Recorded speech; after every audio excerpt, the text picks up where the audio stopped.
Hello दोस्तों, welcome to my channel learn easy. और आज हम आपके लाए हैं नोट्स की सीरीज में साइमन कमीशन। तो साइमन कमीशन से हमारे जितने भी प्रश्न पूछे जाते हैं तो वो सारे प्रश्न कराएंगे। उससे पहले हम आपको कुछ महत्वपूर्ण नोट्स बताएंगे जो कि आपका इस साइमन कमीशन के टॉपिक को क्लियर करने में आसानी देंगे। तो देखिए, होता क्या है कि वर्ष 1919 में जो है मॉन्टेग्यू चेम्सफोर्ड एक्ट जो है 10 वर्ष पर इसकी समीक्षा हेतु एक संवैधानिक आयोग का प्रावधान किया गया था।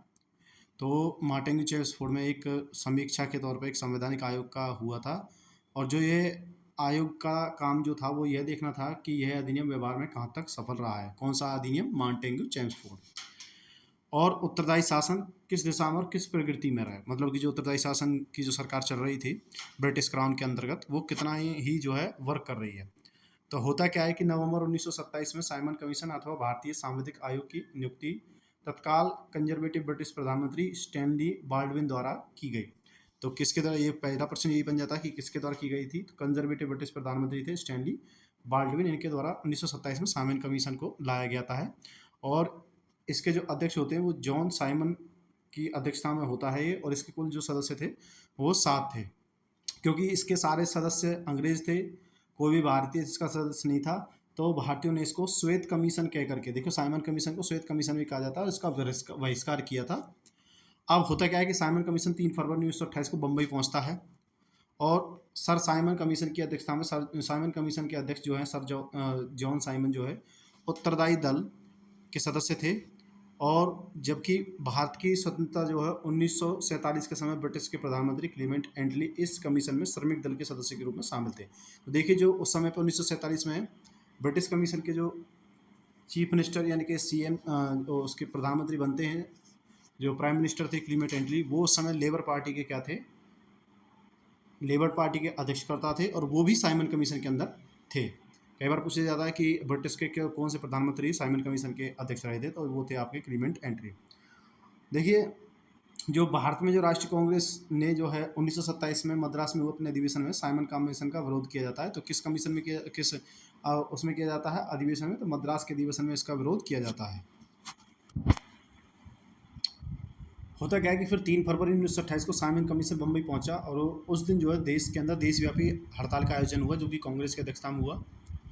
जहाँ पर साइमन कमीशन पहुंचा था वहाँ पर पूर्ण हड़ताल रखी गई थी, और साइमन कमीशन वापस जाओ के नारे भी और जुलूस भी निकाले गए थे। तो लाहौर में साइमन कमीशन के विरोधी जुलूस का जो नेतृत्व है, उस समय पुलिस की लाठीचार्ज के दौरान जो है लाला लाजपत राय गंभीर रूप से घायल हो गए थे, और अंततः उनकी मृत्यु भी हो जाती है।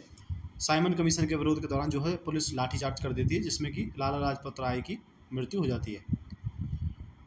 और लाला लाजपत राय 1865 से 1928 में पंजाब के प्रमुख राजनीतिक नेता थे, जिन्होंने ब्रिटिश राज के विरुद्ध जो स्वतंत्रता आंदोलन का नेतृत्व किया था। और उनको जो है पंजाब केसरी लाला लाजपत राय को, कि पंजाब के नेता थे, तो उनको पंजाब केसरी की उपाधि भी मिली थी। साइमन कमीशन के प्रत्युत्तर में 1927 में एक नेहरू रिपोर्ट तैयार होती है 1928 में, जिसमें भारत के नए डोमिनेंट संविधान का खाका रखा गया था। खाका मतलब कि ढांचा तैयार किया गया था। और इसको जो तैयार करने वाली सर्वदलीय समिति थी, उसके अध्यक्ष थे मोतीलाल नेहरू। तत्कालीन प्रधानमंत्री उस समय जो प्रधानमंत्री बने थे जवाहरलाल नेहरू, उसके पिताजी थे। और जवाहरलाल नेहरू उसके जो है सेक्रेटरी थे, सचिव थे। 2 मुस्लिम लोग सहित इसमें कुल 9 सदस्य थे। और नेहरू रिपोर्ट 1928 में पूर्ण स्वतंत्रता के स्थान पर डोमिनियन स्टेट यानी कि अधिराज्य का दर्जा की बात की गई थी। तो पूर्ण स्वतंत्रता का इन्होंने बात की जगह पर डोमिनियन स्टेट की जो है, इंडिया जो है ब्रिटिश डोमिनियन स्टेट बन के रहेगा, ब्रिटेन की कॉलोनी बन करके रहेगा। इसमें सांप्रदायिक आधार पर पृथक निर्वाचन मंडलों के स्थान पर अल्पसंख्यकों हेतु आरक्षित स्थानों के लिए निर्वाचन क्षेत्रों का प्रस्ताव रखा गया। उन्होंने कहा था कि आप सांप्रदायिक आधार पर जो है निर्वाचन मत कराइए, आप जो है जो अल्पसंख्यक हैं, चाहे वो मुस्लिम्स हों, चाहे वो और भी आपकी कास्ट हों, उनको जो है कुछ सीटें आरक्षित कर दीजिए, ये इसमें कहा गया था।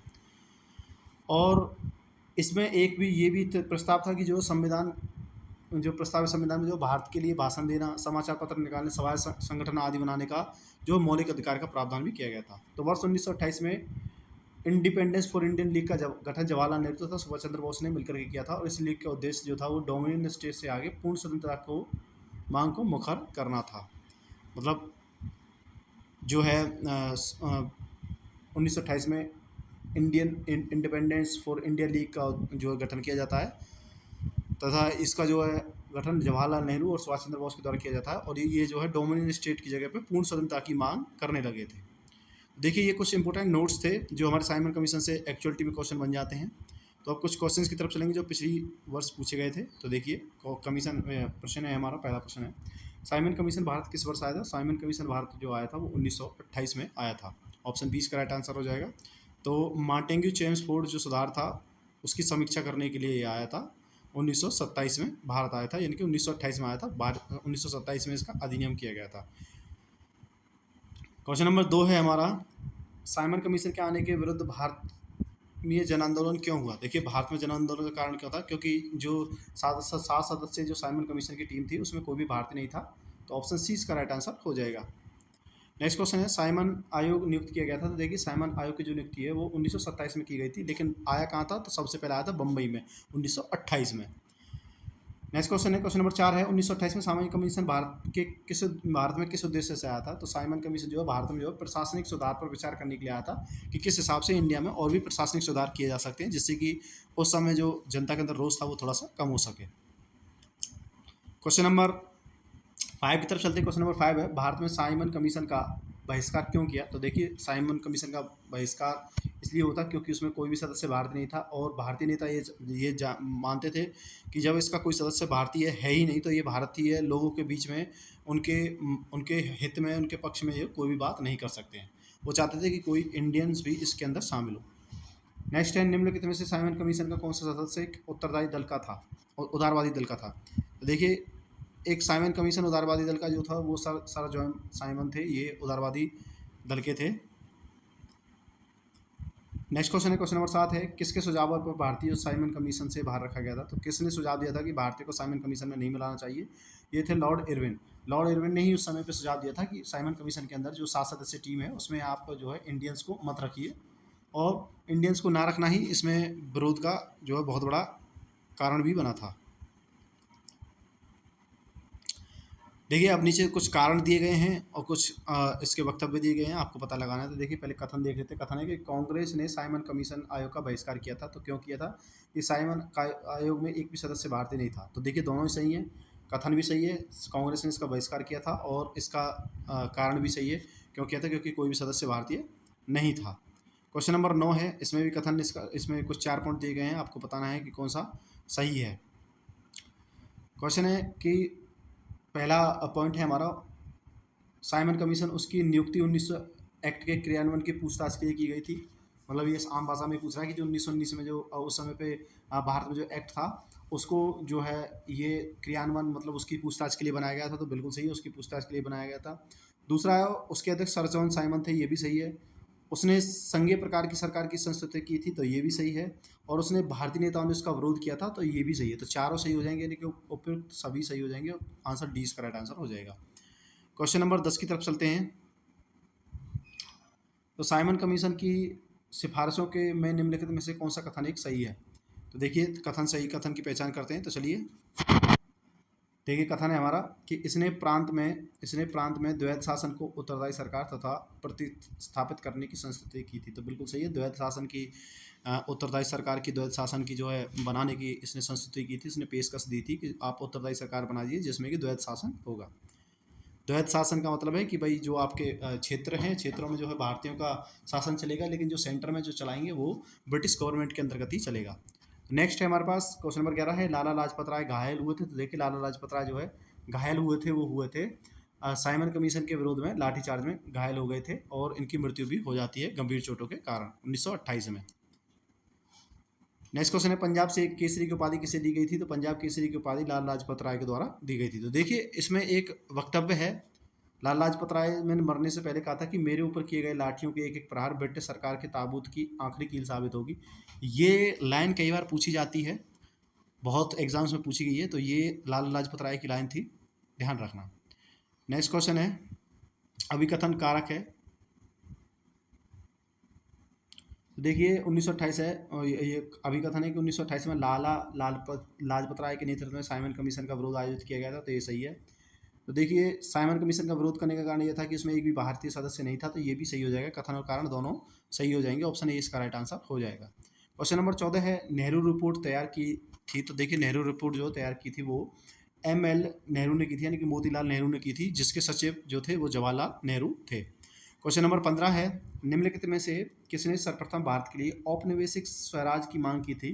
तो औपनिवेशिक स्वराज की मांग जो की थी वो सर तेज बहादुर सप्रू और जयकर जी ने की थी कि औपनिवेशिक शासन होना चाहिए भारत के अंतर्गत। क्वेश्चन नंबर 16 है कि भारतीय स्वतंत्रता आंदोलन के काल के संदर्भ में नेहरू रिपोर्ट निम्नलिखित में से किसकी अनुशंसा पर की गई थी? तो देखिए, जो नेहरू रिपोर्ट थी वो थी आप भारत के लिए पूर्ण स्वतंत्रता नहीं, वो भारत के लिए पूर्ण स्वतंत्रता की बात नहीं की गई थी, उसमें सिर्फ भारत के लिए एक डोमिनियन स्टेट बनाने की मांग की गई थी, तो ये तो गलत हो जाएगा। दूसरा है अल्पसंख्यक हेतु आरक्षित सीटों के लिए संयुक्त निर्वाचन, बिल्कुल सही है। देखिए, नेहरू रिपोर्ट में एक आ गया था कि आप जो है पृथक निर्वाचन नहीं कराइए, आप अल्पसंख्यकों के लिए कुछ सीट जो है निर्धारित कर दीजिए।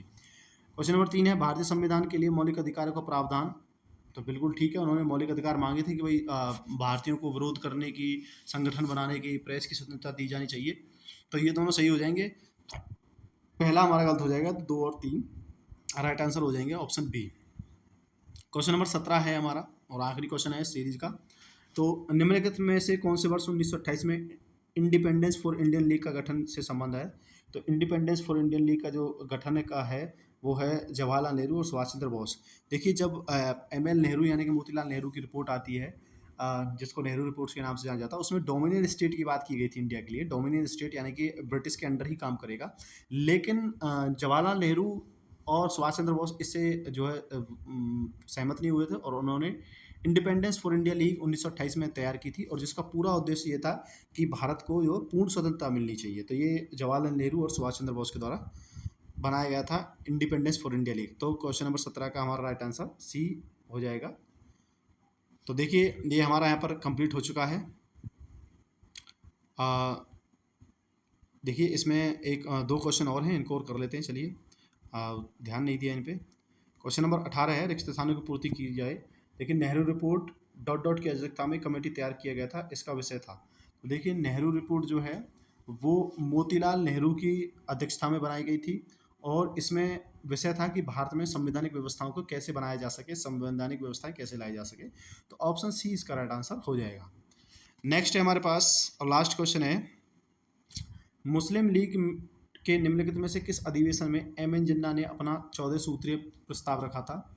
तो मुस्लिम लीग के 1929 के दिल्ली अधिवेशन में जो अधिवेशन हुआ था, उसमें M.A. जिन्ना ने 14 सूत्रीय प्रस्ताव रखा था। तो कई बार क्वेश्चन पूछ लिया जाता है कि 14 सूत्रीय प्रस्ताव किससे संबंधित था? तो वो जो था वो जिन्ना से संबंधित था, और मुस्लिम लीग में 1929 को ये प्रस्ताव लाया गया था। ठीक है, तो देखिए, ये प्रश्न थे हमारे, ये प्रश्न हमने आपको कंप्लीट करा दिए हैं, क्वेश्चंस हमने आपको कंप्लीट करा दिए हैं साइमन कमीशन से। और हम आशा करते हैं कि अगर साइमन कमीशन से कोई भी क्वेश्चन बनेगा तो वो नोट्स और इन्हीं प्रश्नों में से बनेगा। तो आप इस वीडियो को 1-2 बार देखेंगे तो आपको ये याद हो जाएगा। वीडियो में अंत तक बने रहने के लिए धन्यवाद। वीडियो अच्छी लगी तो वीडियो को लाइक करें, और जिससे हमारी वीडियो आपको आगे भी मिलती रहे, चैनल को सब्सक्राइब भी करें। Thank you.